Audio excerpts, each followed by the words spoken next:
Vice President Sara Duterte, ginawa ng presidente. Oo, tama kayo sa narinig nyo. Yung mga anti-Duterte, nag-iiyakan na naman. Pero bago yan, meron po akong napanood kung saan nakikita po nating napakasimple ng ating Vice President kumpara sa mga buhaya.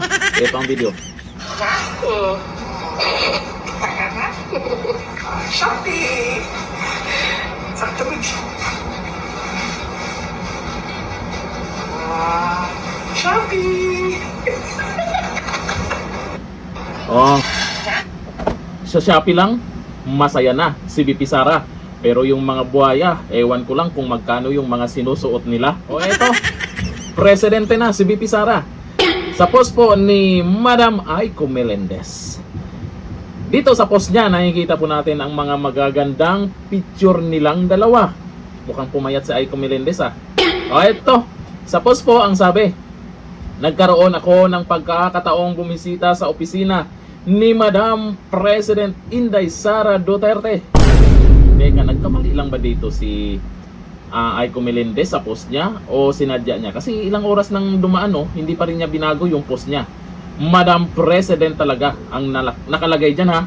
Pero yung mga galit-galitan sa post na yan, wala pong sapilitan kung sino yung kinikilala na ngayon ng karamihan na presidente daw nila.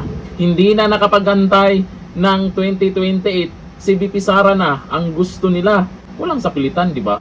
Kanya-kanya ng paniniwala yan, lalo na sa nangyaring korupsyon ngayon. Hindi na kinikilalang presidente si Donyor. Negative na nga, di ba? Di ba? Ibig sabihin lang yan, iilan na lang kayo dyan. Baka nga sa isang tao, doble sipag sa kakapindot sa social media.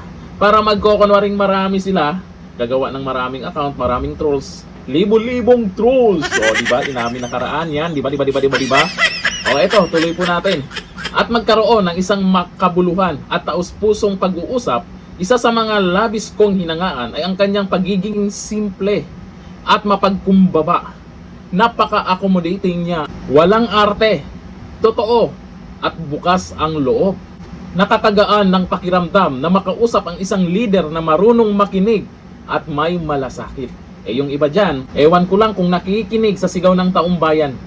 Unang-una, panagutin ang pumaldod dyan sa mga maanumalyang proyekto, lalo sa flood control project, at magpa-test, ganon-ganon na. Daming mga, daming panawagan. Pero, nakikinig ba? Hindi, di ba? Kahit negative na nga, walang pake sa sigaw ng taong bayan. Ibang-iba kay BP. President na daw, di ba? Oo, president na daw dito sa post eh.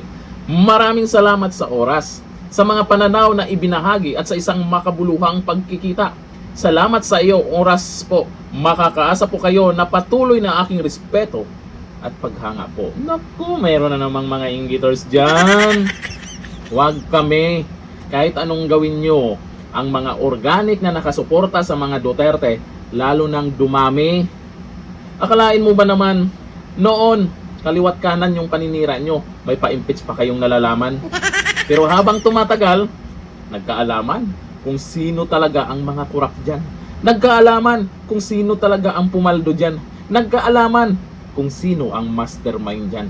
Alam na ng karamihan, kahit ayaw nilang panagutin, ayaw nilang isama sa investigasyon, dahil nga naman, malamang yung mag-iimbestiga baka kasama. O dito sa mga nag-comment sa post na yan, ang daming nag-agree. 2028 pa naman sana. Kaso nga lang, okay na rin pag ngayong 2026 na maging presidente si VP Sara. O ayon po dito kay Faisal Dagulos, Madam President na. Tutuhanin na natin sa 2028 yan. O sa 2028 pa naman, kayo namang mga anti-Duterte kayo, grabe naman, saktan agad yan. Non-hurts agad yan. Sa post lang ni Aiko Melendez, baka pang-aasar lang yan. Diba?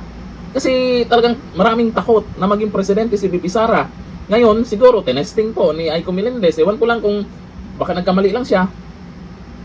Magre-react agad yung mga yan. May nag-iiyakan agad dyan. Sabi ni Jackie Pasco, advance ka talaga mag-isip Aiko Melendez. 2028 pa po mangyayari yan. Pero kung pwede agahan, why not? Sabi ni Farah Alibasa, masyado mo naman pinaaga, idol. Wala pa 2028. Sa bagay, kahit ako, wala na rin ako pangulo. Nako. Kaya BP Sara is already my president. as of now. Ito, sabi po ni Queen Chu. Nako, dami na namang inggiters dyan. Ay malamang, papatulan na naman nila itong post ni Aiko Melendez. May mga nagko-comment na dyan.